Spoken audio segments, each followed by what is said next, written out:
Welcome back, everybody, to another episode of the Jay Stevens Podcast. This is episode number 157, dedicated to a man who on December 7th, 1936, was elected to baseball's Hall of Fame, Mr. Lou Gehrig. And as always, thank you for listening and downloading another episode of the podcast.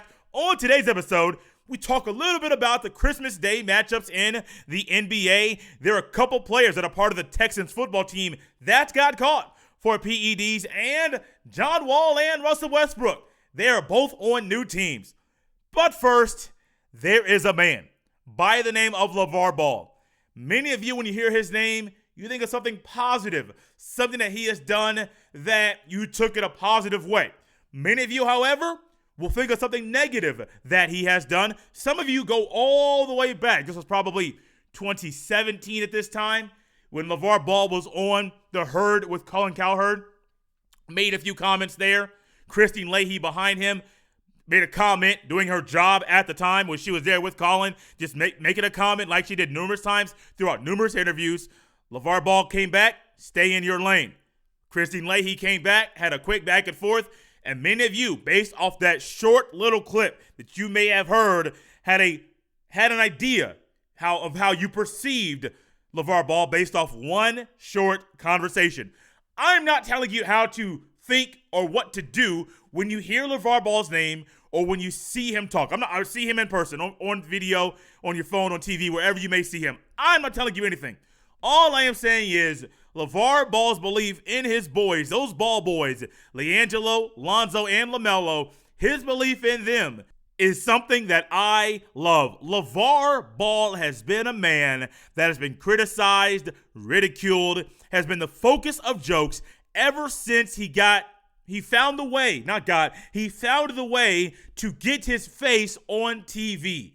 Not just radio stations, radio interviews, none of that. Once he got his face on TV and the landscape, not just in America, but all across the globe, people were seeing LeVar Ball here, LeVar Ball there. And what do you find? You have a guy that has a strong belief in himself, a strong belief in his family, and a strong belief that his three boys will be in the NBA. Now, you say, man, he said all three of his boys will be number one draft picks. Okay, cool. Whatever. You can focus on that. Some of you may say, man, look, man, this man crazy. He has done this. He has done that. He started a league, the JBA, only had one season. He is a failure. Okay, that's fine. Go to any businessman. Many of them, most of them, all, I can't say all, but a lot of them have had businesses gone on business ventures that have failed. That's normal. That's somewhat expected, especially when it's something new that you have never done before. LeVar Ball, I love the belief that he has in his kids. That has not changed since day one. The first time that I myself have heard or came across LeVar Ball. I have heard people that have met with him, that have seen him at AAU tournaments, and they say, LeVar Ball, what you see on TV, that's exactly who he is when he's out there watching his boys play basketball. He believes in them a lot of times more than they even believe in themselves. He pushes them. Those hill workouts, those ball workouts, as he called them, pushes them, keeps going, keep going.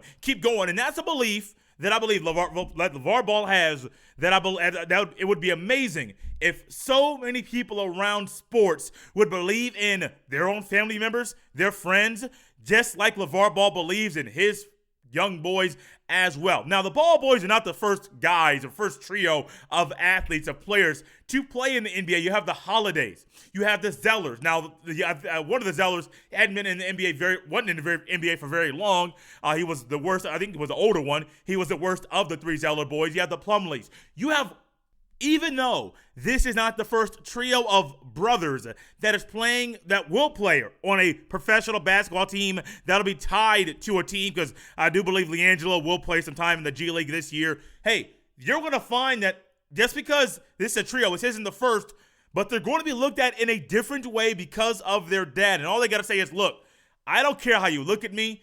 I don't care what you say about me. I don't care how you view my family. All that you should say and you could take away from this is this very fact. My dad has believed in me since day one. When people out there in the media and around the sports world, when they didn't believe what my dad was saying, my dad didn't change one bit. And LeVar Ball, his belief in his sons, and I am not a person that agrees with everything LeVar Ball says. I disagree with a lot of people. There's not one person I've come in contact with in my life that me and that person have agreed on everything. Ain't gonna happen. Not in your life and not in mine. But one thing you cannot dodge is LeVar Ball believes in his boys. He believes in his boys sometimes more than they believe in themselves and pushing them in the workouts and things of that nature. And that, my friends, needs to be commended. Let's go and take a trip to Miami, Florida to talk about these Christmas Day matchups, which happen to start in Miami.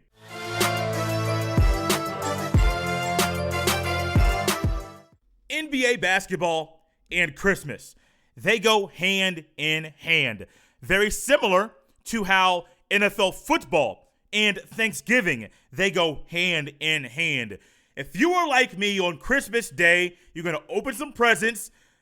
Your mom or some women in your family may have a parade on to watch a parade. It's a Christmas Day tradition for them. Well, ours as NBA basketball fans is to sit around that TV, have the basketball on. As soon as that first game tips off, we have that TV on basketball, and y'all don't turn it off until the basketball is over. That's a Christmas Day tradition for many people. And that's one that this year, it's not going to change. Yes, it is the first week of the season technically. Yes, it will be a little bit different than normal because in most of the arenas, there will be no fans there. But it's NBA basketball on Christmas Day.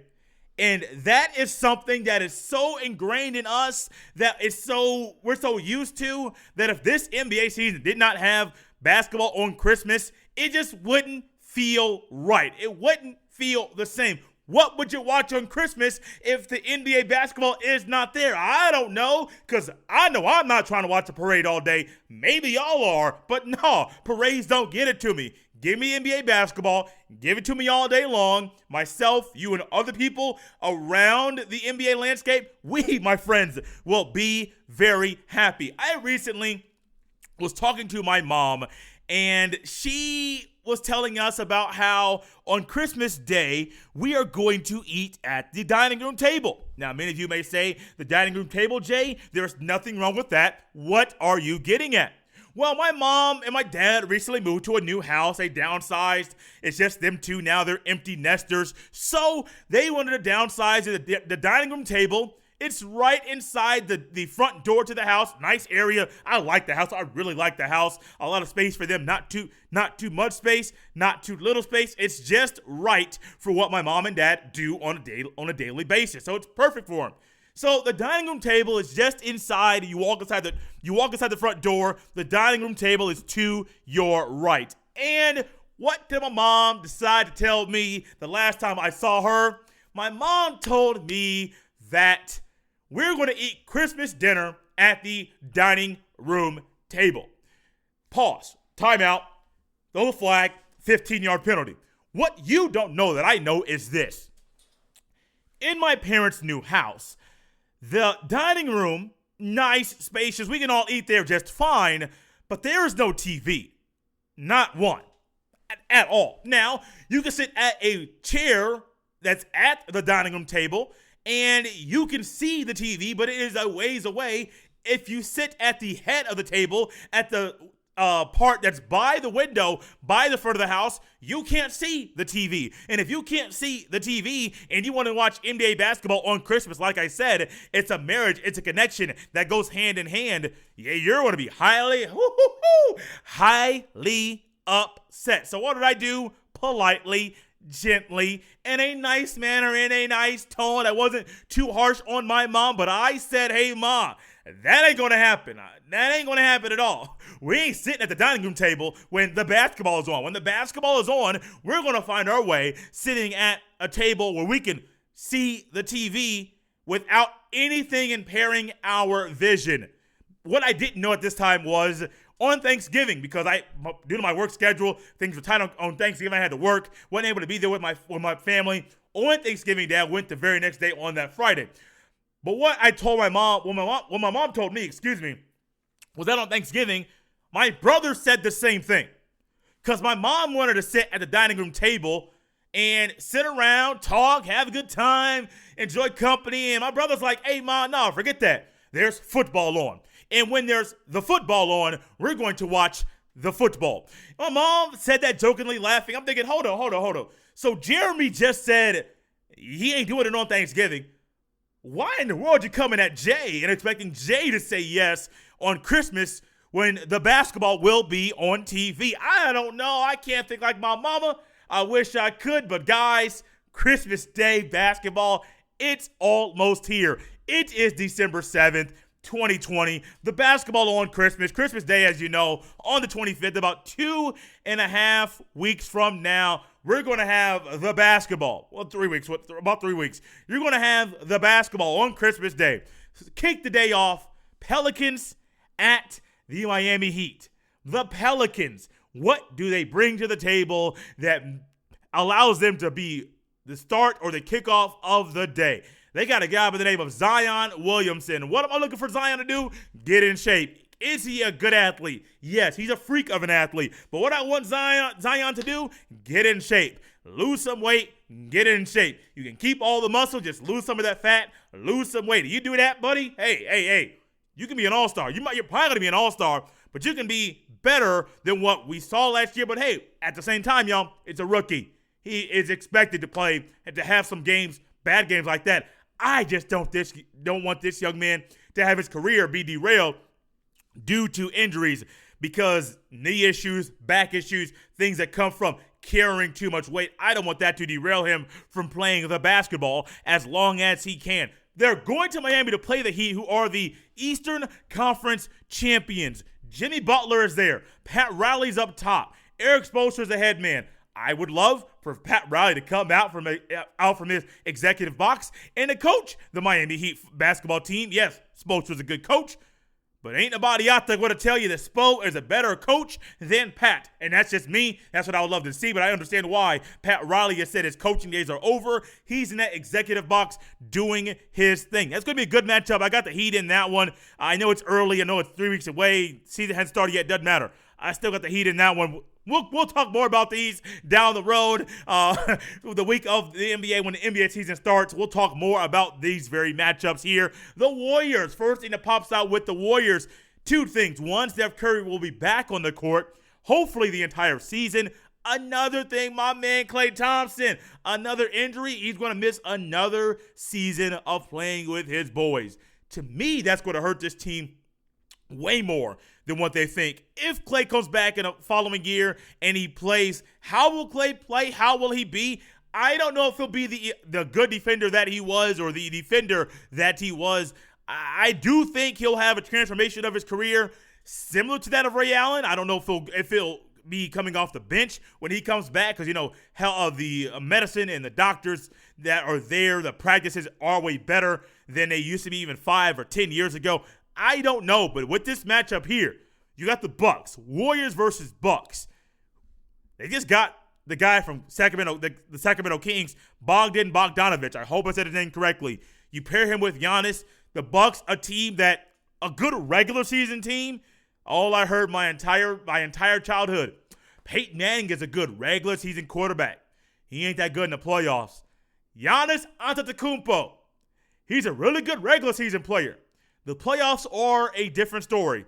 I would not say Giannis is an all-timer like Peyton Manning, even in his own position. But I would say Giannis in the playoffs is way different than Giannis in the regular season. You may see good Giannis here on Christmas Day. You may not see good Giannis in a deep playoff run from the Bucks or Giannis Antetokounmpo. The Nets and the Celtics come right up after that at 5 p.m. Eastern time. Hey, Brooklyn. Y'all got one basketball. Just one. Y'all got Kyrie Irving. Y'all have Kevin Durant. Y'all have Spencer Dinwiddie. Y'all have Karis LeVert. Help me out now. One ball, 4 people that would love to have the ball in their hand to who would be able to, even if they have a diminished role as far as scoring points or production on the court, they would still love to help their team win with them being a part of the winning and the key production that's needed from them for the team to win. Somebody help me. I'm not the smartest guy in the world. I think by now you listen to this podcast, you have heard Jay, well, be smart and be not so smart at times. Help me out. I know some of y'all are geniuses. Help your boy out. With one ball, and I mentioned 4 players there, how the ball going to get around to everybody so everybody's happy? Help me out. I know Kyrie the point guard. I know KD is the best player on the team.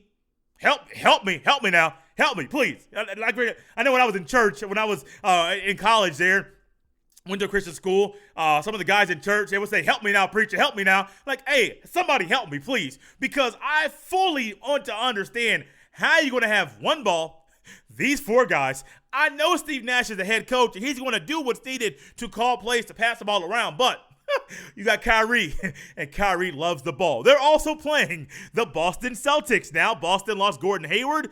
Is that a big loss to them? We're going to find out very quickly early on in the season how that's going to hit them. You still got Jason Tatum, and you have a lot of talent there in Boston. They got to put it together. If Jason Tatum and this team does not find a way to get over the hump and to get to the finals and to win a championship, hey, JT, hey, come to the Pacers, baby. Come to the Pacers. I know you say, Jay, you got Oladipo. He's acting like he does not want to be in Indiana, which Pacers fans, it has happened before with Paul George. It's happening now with Oladipo. Hey, man, come with JT. Jason Tatum, that is. Come on over to Indiana.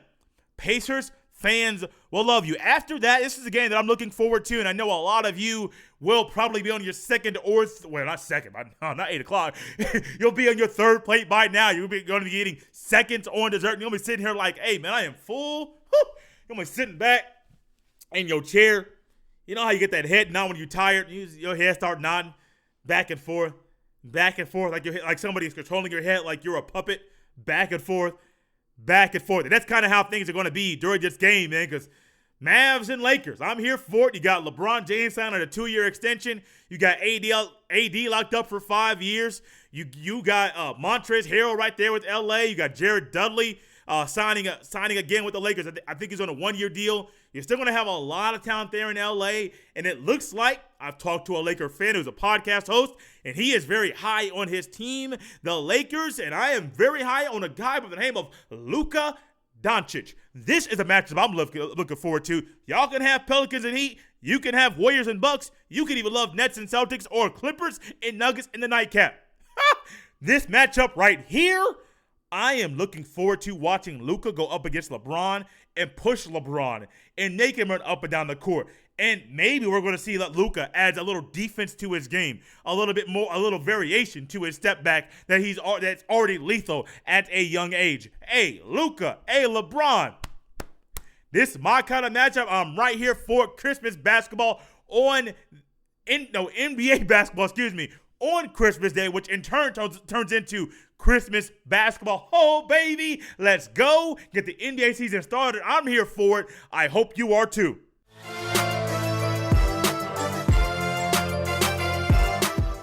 The next name that I am going to say is a name that you may have heard of before. It's a former football player. It's someone that played football at USC. And when I saw him on the football field for the first time, the time that I remember seeing him on the football field at USC for the first time, it was him running back an onside kick. No, it wasn't a deep kick, ran back. It was a short kick. He was on the receiving end of the kick. He caught that thing and then ran all the way back to pay dirt. I know I haven't said his name just yet. The name Brian Cushing. Does that name ring a bell? I think about that play at USC. Also, I think about when I think of Brian Cushing playing linebacker for the Houston Texans for his entire career and PED usage. That is correct. When I think of Brian Cushing, those things pop into my mind. You may be wondering, Jay, why in the world are you bringing up Brian Cushing right now? Why are you bringing up this guy that's no longer playing the football anymore? Brian Cushing is the strength and conditioning coach for the Houston Texans. You may also have heard there are a couple players that are a part of the Houston Texans football team that recently tested positive for PEDs, and they are out for the rest of the season. Now, if their team was good, they probably would be able to come back in the playoffs, but is the Houston Texans the dysfunctional organization that it has been, that it is? They ain't going to the playoffs this year. Brian Cushing, why do I bring him up? Because it's very, very interesting and odd that Brian Cushing, the strength and conditioning guy here for the Texans, is connected with these players as well. Now, I am not going to be one that goes out and say that Brian Cushing is the orchestrator or quote unquote the mastermind that perpetuate or that push, not perpetuated, that'd be the wrong word to use, that pushed these young men. Wow. Oh my. Perpetuated? Oh my. Imagine that getting out there, somebody hearing that and saying, Jay, you think that Brian Cushing is perpetuating the usage of PEDs? Huh? What's your source? Who have you been reading? What podcast have you been listening to? No, guys, no. Not at all. Sorry. Wrong word. The guy that's pushing, there you go, these two individuals, Will Fuller and Bradley Roby, to hop on the PED train. I'm not saying that, but I wouldn't be shocked if he was, because it happened to him, because he was using them during his career. Two guys, Will Fuller, wide receiver, number one in catches. Well, this is before Sunday's game. Number one in catches for the Texans. Number one in receiving yards, also before this past Sunday's game. And number one on the team in receiving touchdowns as well. My man, Bradley Roby, quarterback for the Texans. Hey, you're losing two starters. You're losing two guys. And it makes you wonder, are there other guys out there that are doing this as well? Or is it just the Houston Texans that have this thing be at the forefront of their mind and be something that their top players are utilizing? I don't know. I can't say anything, but all I wonder is who is advising these people, because they both put out the same somewhat of an explanation / apology on the social media. I remember when Robert Mathis got caught with the PEDs, and he was a clean player his entire career, so we thought it came out that he tested positive. What happened to him was him and his wife were trying to have a baby. This came out in an article. I'm not going to be gross. I'm just going to be honest with you. Him and his wife were trying to have a baby, and in turn, they needed some medical assistance to do so. Not sure who the issue was, if it was him, her body, his body. Nobody knows the true story. Well, I don't know the truth. They know the true story. I don't know what was going on there, but the doctors recommended a certain medicine, a certain drug, and in turn with that, it came out to be that what was in that drug was something that was illegal and banned by the National Football League. Served a 4-game suspension. Robert Mathis, after that, came back into the NFL and started playing football once again. I remember that very well because Facebook has Facebook memories, and that popped up in my memory maybe recently sometime this season, and the caption to that was, it was a bad time being a Colts fan, and the caption was, right when you think things can't get any worse for your team, and it was the mugshot, Robert Mathis, and an explanation about what happened to him and why he was going to be suspended for 4 games in a year such as the 2020 football season, in a year where Bill O'Brien is no longer the head coach of the team, in a year where before the season he trades away his best asset, where he brings in a guy who gets hurt all the time, who is still playing right now, when the team is dysfunctional, you have a great you have a good quarterback who's in a really bad situation, when you're trying to grasp and claw and sink your teeth in any good situation, all of a sudden, you have this come down, you lose 2 of your best players on your team, and man, oh man, just like when Robert Mathis came down and tested positive for an illegal substance, the same thing comes to my mind if I were a Texans fan. I said if I were a Texans fan, because I am not. If I was, oh man, my friends would be wondering. They would say, Jay, hey, how about you go and try and be a fan of the Chiefs? Or how about you try and be a fan of the LA Chargers? They got a young quarterback out there. Surely things will get better for them. very, very sooner. How about you go be a fan of Tom? No, I ain't gonna be a fan of Tom Brady. Y'all crazy.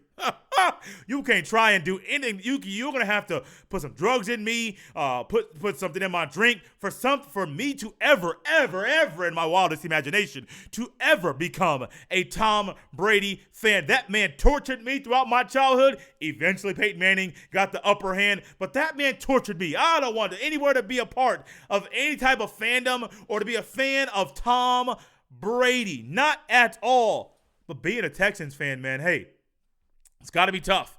And just like when I was a Colts fan, saw Rubber Mattress came down and tested positive there for an illegal substance, the same thing comes to my mind when I think about you guys that may possibly be fans of the Houston Texans. Right when you think things can't get any worse, my, they do.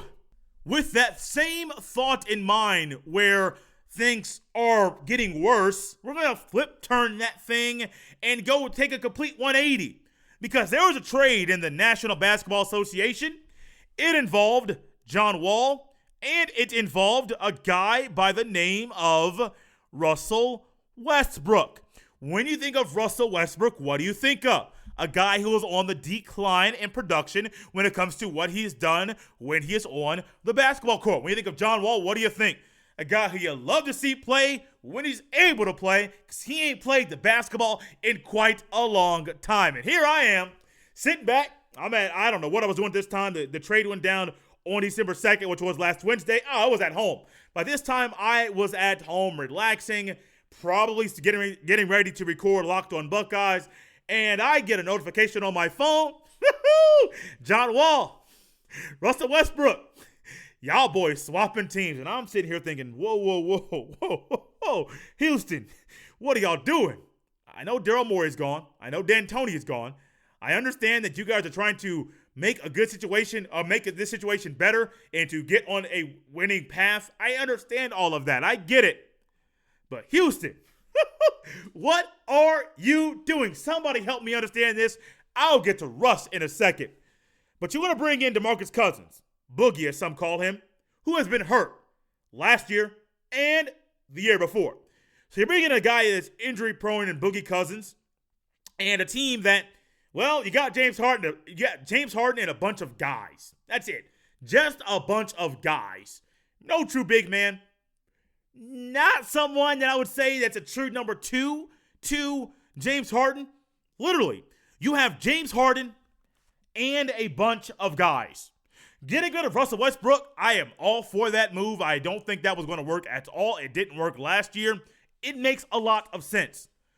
You're bringing in a guy in John Wall who generally has been healthy, hasn't played in a year and a half, maybe 2 years. I believe it's been a year and a half, been out for a very long time. What do we know?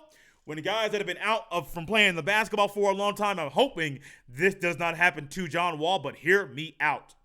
A lot of times when guys get back on the basketball court after a long time off due to injury, they have an issue staying healthy. We see Klay Thompson. It's just one situation where Klay Thompson hurt, came back, got hurt again.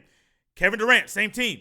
Got hurt, went out during the finals, got hurt again, had to miss an entire season. So, this is just a couple of situations. I know it doesn't happen for everybody, but it's very possible. It's possible that once John Wall gets back on the basketball court, well, he could get hurt again. And if he does not, I'm going to ask you a question that I am also asking myself. And, well, I, to this point in time, don't have an answer to it. Do you think this is going to work out? And when I say work out, I'm not saying get to the Western Conference Finals. I'm literally saying get y'all over the hump and win a championship. Because we ain't playing the game for just Western Conference Finals appearances, and we ain't playing the game just to get to the finals. We play the game to win, and winning at this level is winning an NBA championship. So I'm going to ask you this question again. Do you think the Rockets, with this move, things are going to work out? I don't know. I don't know yet. I'm just going to wait and see. But Russell Westbrook, Bradley Beal, I ain't got much to say, but I'm watching this thing, and I hope that these two players together, Bradley Beal and Russell Westbrook, that they find a way to mesh and gel there on the court, and that this does not turn into a disaster. Thank you so much for coming back and enjoying another episode of the Jay Stevens Podcast. As always, you can follow me on Twitter at jstevens07. You can also send all of the emails to jstevenspod@gmail.com. Remember to always subscribe, rate, and review. It's a great way for people that are searching for a new podcast to listen to come across this one. Then remember to always get the word out about the podcast via word of mouth. The things that we enjoy in life, we are more willing and some are wired to tell other people about. So no matter if this was your first episode or if you have been listening since episode number 1, be sure to people know about the podcast. This has been episode 157 of the Jay Stevens Podcast. I will see you next time.